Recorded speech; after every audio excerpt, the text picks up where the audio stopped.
Hello दोस्तों, आपका स्वागत है हमारे यूट्यूब चैनल इग्नाइटेड सोल में। आई होप आप सब अच्छे होंगे। मैंने 2022, 2023, 2024 के लगातार 3 मेंस दिए हैं, वो भी हिंदी मीडियम के साथ।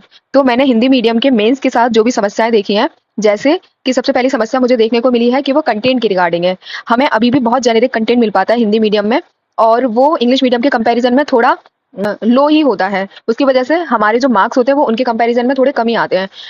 स्पेशली मुझे सबसे ज़्यादा दिक्कत कंटेंट की रिगार्डिंग हुई वो जीएस 4 में हुई है, क्योंकि उसमें बहुत सारा कंटेंट जो है वो फिलोसफिकल एस्पेक्ट से रिलेटेड है, जबकि यूपीएससी के क्वेश्चन में डिमांड करता है कि आपका उसमें फिलोसफिकल एस्पेक्ट भी होना चाहिए, उसके साथ-साथ उसमें कॉग्निटिव एस्पेक्ट भी होना चाहिए, साइकोलॉजिकल एस्पेक्ट भी होना चाहिए, दोनों का मिक्सअप होना चाहिए।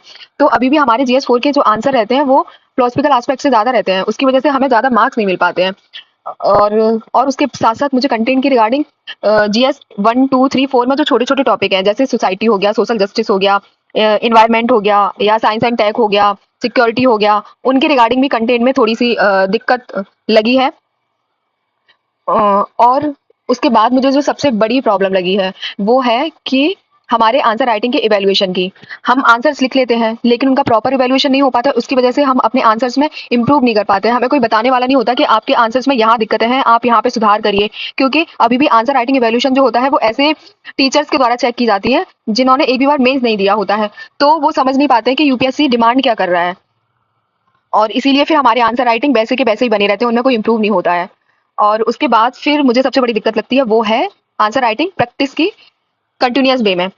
तो उसमें सबसे बड़ी दिक्कत है कि हमें एक मोटिवेशन नहीं मिल पाता, या फिर हमारे पास कोई बहुत सारे चैनल अवेलेबल हैं, लेकिन उनमें कंटिन्यूटी बनाए रखने के लिए हम में खुद में ही लैक ऑफ अवेयरनेस है। हम ये सोचते हैं कि एक बार हमारा पीटी हो जाए, उसके बाद हम क्या कर लेंगे, मेंस की आंसर राइटिंग कर लेंगे उन 3 महीनों में, लेकिन वैसा होता नहीं है। आपकी जब तक पीटी से पहले मेंस की आंसर राइटिंग की प्रैक्टिस नहीं होगी, तब तक आप पीटी के बाद आपका पीटी हो जाएगा, उसके बाद आप आंसर राइटिंग नहीं कर पाएंगे, क्योंकि उस दौरान बहुत प्रेशर रहता है। आप कंटेंट पढ़ोगे या फिर आप रिवीजन करोगे या फिर आप आंसर राइटिंग करोगे। इसीलिए सबसे बड़ी दिक्कत यही आती है कि आंसर राइटिंग कंटिन्यूटी नहीं होती, तो फिर वहाँ पे आंसर राइटिंग नहीं हो पाती है। और फिर वहाँ पे इसी की वजह से हमारा क्या होता है, पेपर भी छूट जाता है मेन एग्जाम में।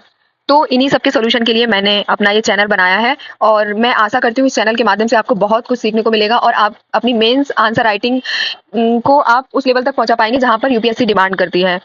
तो अब बात करते हैं कि हम इनके सॉल्यूशन के लिए हमने क्या इनिशिएटिव स्टार्ट किया है। तो हमने जो इनिशिएटिव स्टार्ट किया है, हमारा उसका पर्पज मेन रहेगा कि हम डेली आंसर राइटिंग करें, और उस आंसर राइटिंग के थ्रू हम अपने सिलेबस को कंप्लीट करें, जीएस 1, 2, 3, 4 के सिलेबस को कंप्लीट करें।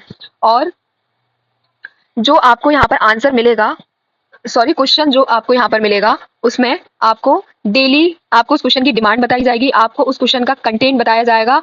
तो आप उस डिमांड और कंटेंट के हिसाब से फिर आप अपनी तरफ से क्वेश्चन लिखिएगा, और उस क्वेश्चन को आप हमारे टेलीग्राम चैनल पर सेंड करिएगा। और वो जो आप क्वेश्चन लिखेंगे उसको आपको इवेल्युएट करके आपको सेंड किया जाएगा, ताकि आप नेक्स्ट टाइम जो भी आपने पहले आंसर राइटिंग में गलती करी है, वो आप दूसरे आंसर राइटिंग में गलतियां ना करें। और फिर धीरे धीरे आपके आंसर्स में बहुत इंप्रूव होगा।